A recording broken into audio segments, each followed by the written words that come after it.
الحمد لله وكفى وسلام على عباده الذين اصطفى أما بعد فأعوذ بالله من الشيطان الرجيم بسم الله الرحمن الرحيم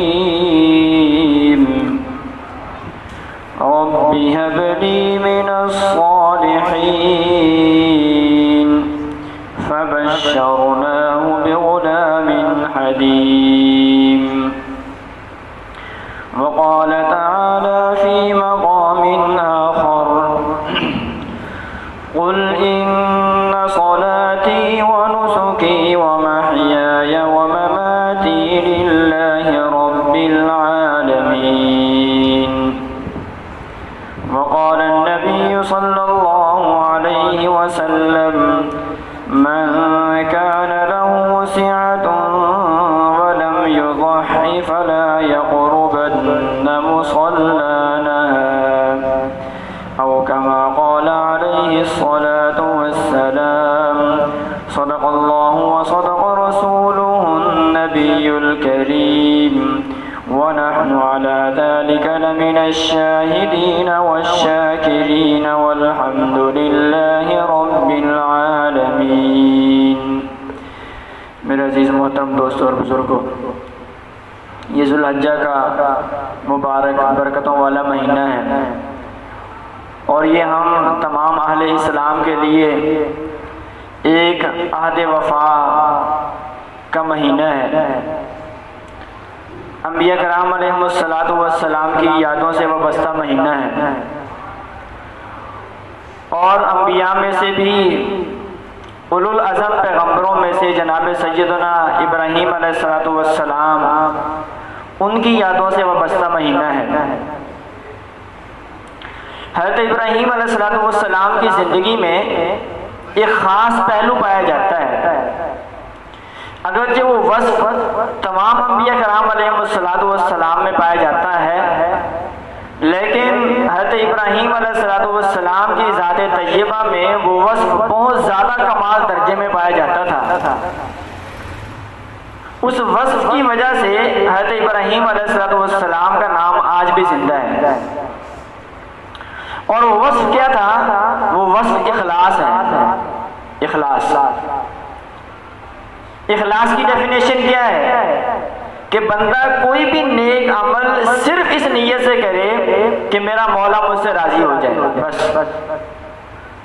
کسی سے تعریف حاصل کرنا مقصود نہ ہو، کسی کی واہ واہ مقصود نہ ہو، کسی کے تانوں تشنی سے بچنا مقصود نہ ہو، بلکہ بندے کی نظروں کے اندر مولا کے جلوے ایسے سما جائیں کہ اس کو مولا کی ذات کے علاوہ اور کچھ نظر ہی نہ آئے۔ چنانچہ حضرت ابراہیم علیہ السلام کیا ارشاد فرما رہے ہیں؟ قل ان صلاتی ونسکی ومحیای ومماتی للہ رب العالمین، میرے مولا میری نماز، میری قربانی، میری ہر قسم کی عبادتیں یا اللہ صرف آپ کے لیے ہیں۔ جس آدمی کے عمل میں جس قدر اخلاص ہوتا ہے اس کا عمل اتنا زیادہ وزنی ہوتا ہے اور اس کے اثرات تعدیر رہتے ہیں۔ اخلاص کو اللہ رب العزت نے کلمہ اخلاص کو یا اخلاص کے ساتھ کی گئی نیکی کو اللہ تعالیٰ نے کھجور کے درخت کے ساتھ تشبیہ دی ہے کہ اس کی جڑیں انتہائی مضبوط ہوتی ہیں۔ اسی طریقے سے اخلاص کے ساتھ جو عمل کیا جاتا ہے صرف مولا کی ذات مقصود ہو اور کسی کو ساتھ شامل نہ کرے، کسی کو بھی ساتھ شریک نہ کرے، ایسا عمل اپنی جڑیں مضبوط کرتا ہے۔ اگرچہ اس عمل کو دیکھنے والا کوئی بھی نہ ہو، بندہ یہ سوچے گا یار یہ میں نیکی اتنی چھپ چھپا کے کر رہا ہوں، اتنے اخلاص کے ساتھ کر رہا ہوں، کسی دوسرے کو کیا پتا چلے گا؟ شیطان دل میں وسوسہ ڈالتا ہے، اگر یہ نیکی 10 بندوں کے سامنے کرتا ان کو ترغیب مل جاتی اور جناب وہ بھی آپ کے نقش قدم کے اوپر چلتے اور کچھ نہیں آپ کی حوصلہ افزائی کرتے۔ میرے عزیز دوستو، اللہ تعالیٰ ارشاد فرماتے ہیں الیس اللہ بکاف عبدا، کیا اللہ اپنے بندے کے لیے کافی نہیں ہے؟ جس کے ساتھ مولا ہے میرے دوستو، اس کو کسی اور سہارے کی کیا ضرورت ہے؟ کیا ضرورت ہے؟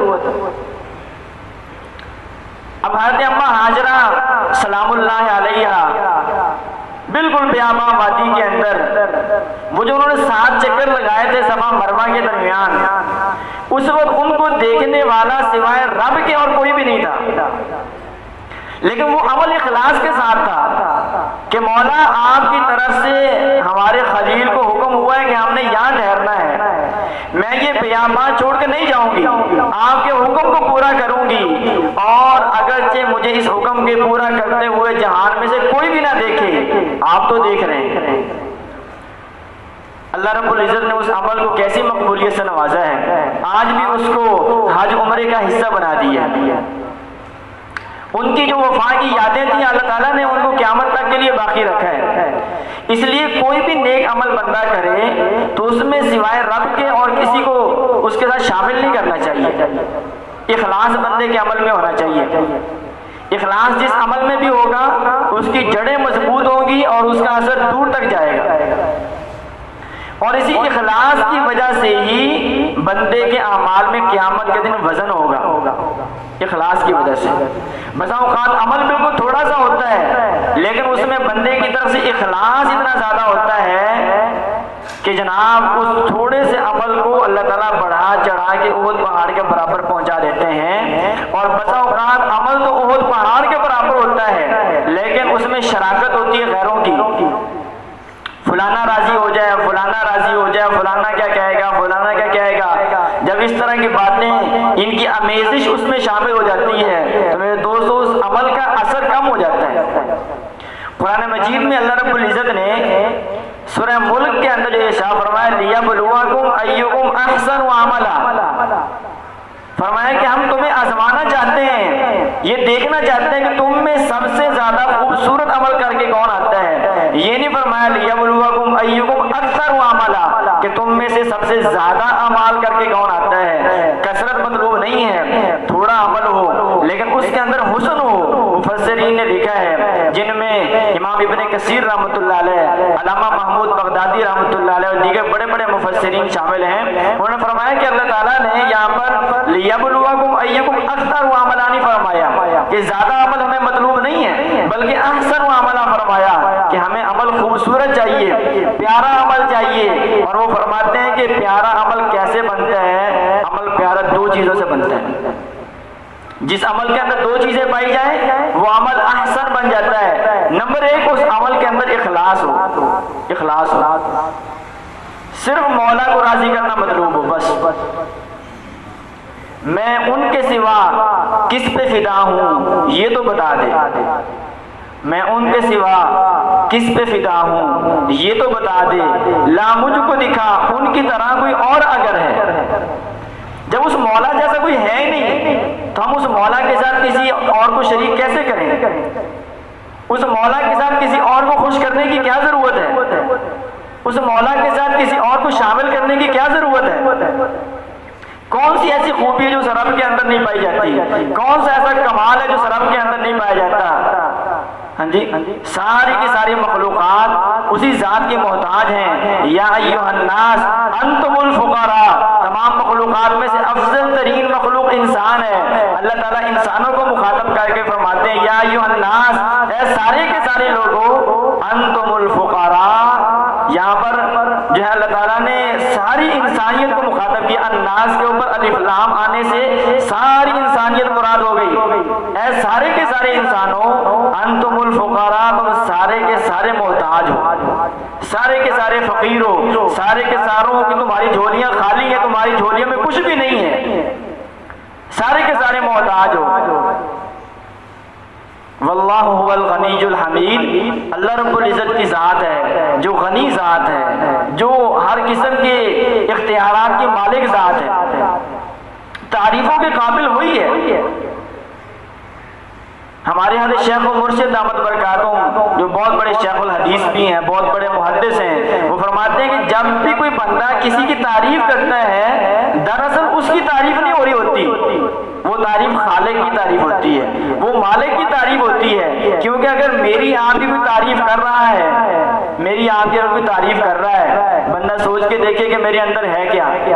اگر یہ زبان ہے تو زبان کس نے دی ہے؟ مولا نے دی ہے۔ اگر کسی کے حسن کی تعریف ہوئی ہے تو حسن کس نے دیا ہے؟ مولا نے دیا ہے۔ اگر کسی کے جو ہے وہ اچھے اوصاف کی تعریف ہو رہی ہے، بندے کو کبر کے اندر مبتلا نہیں ہونا چاہیے۔ اگر نیک اعمال کر رہا ہے بندہ تو اس کی توفیق بھی من جانب اللہ ہے، اس کو بھی اپنا کمال نہ سمجھے۔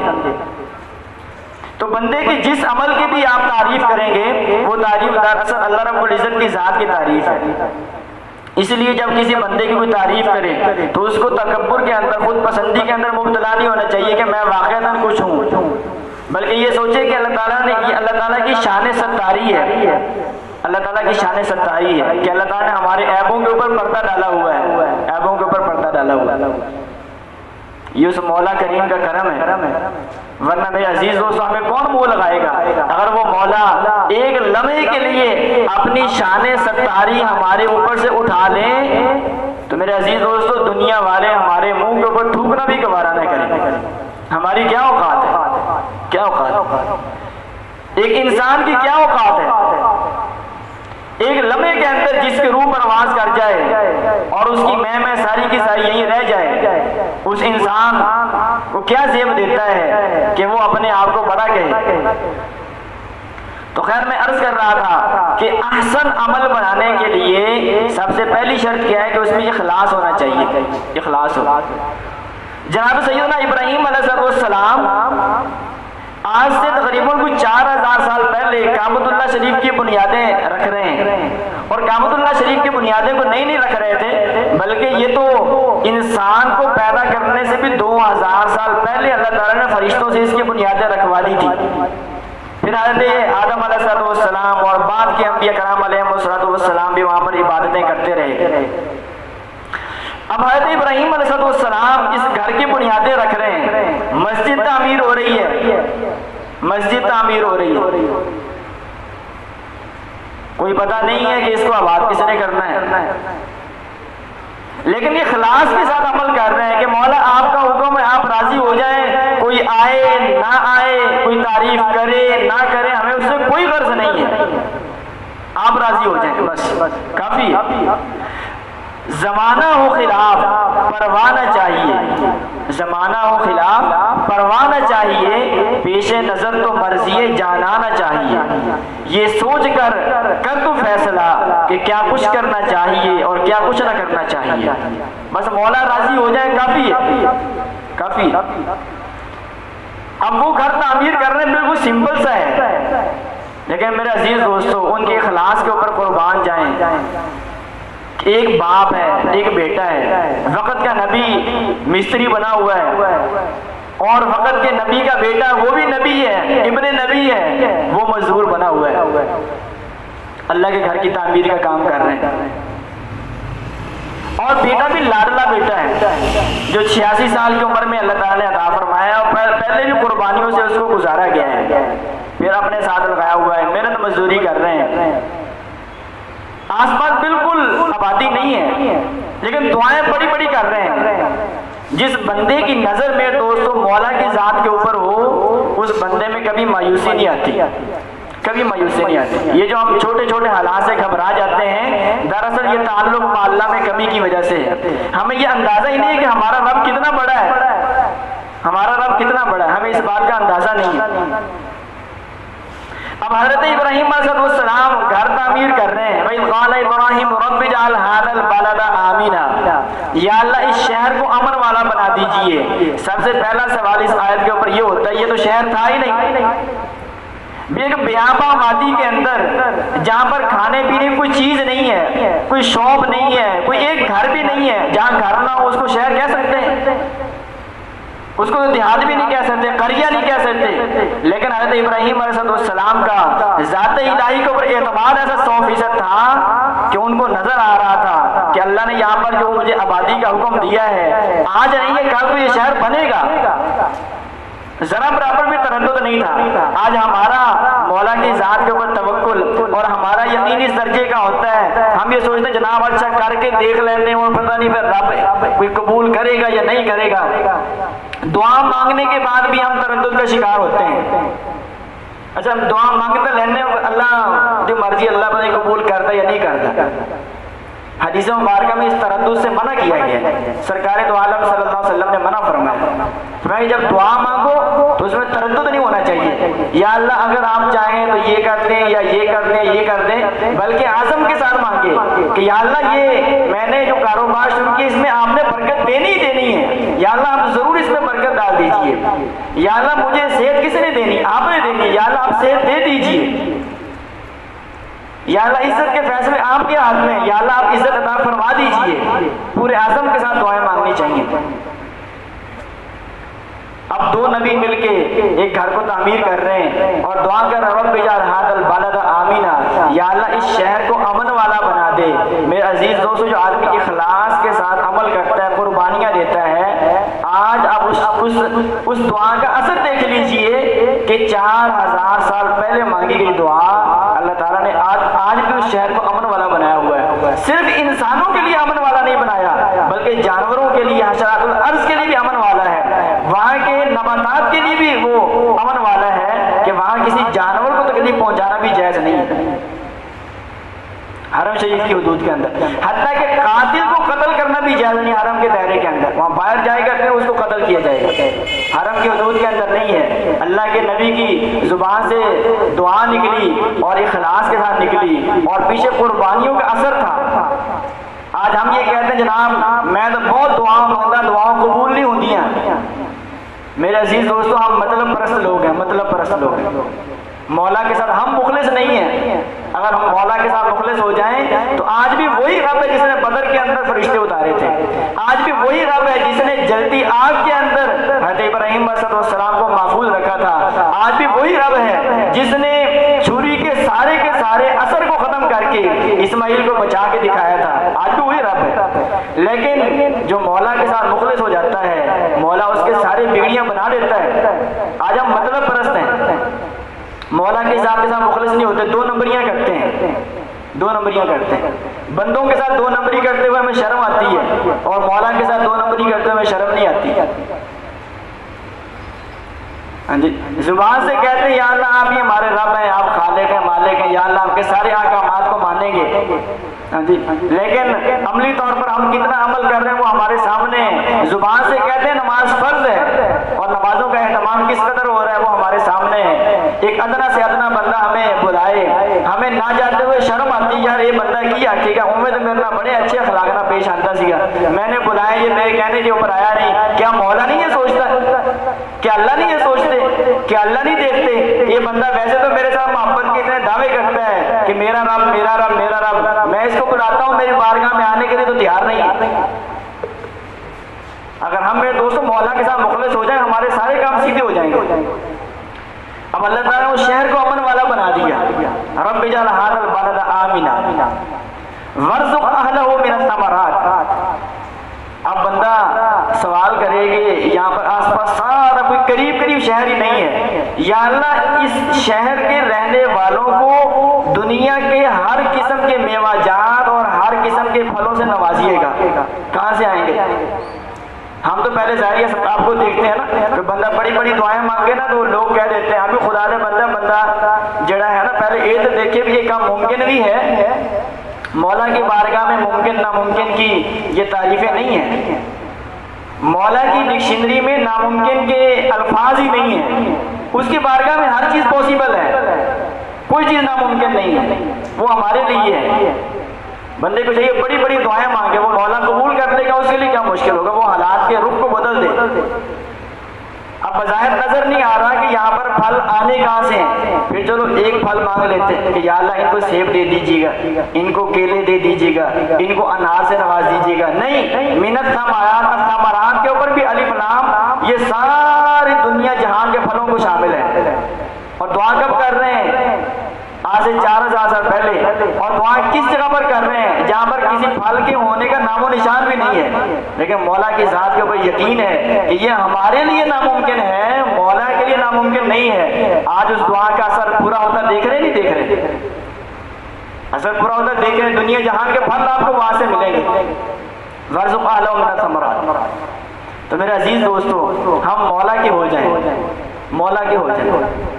مولا کی باتوں کو ماننے والے بن جائیں، اللہ کی ذات کے ساتھ مخلص ہو جائیں، اخلاص کے ساتھ اعمال کرنا شروع کر دیں۔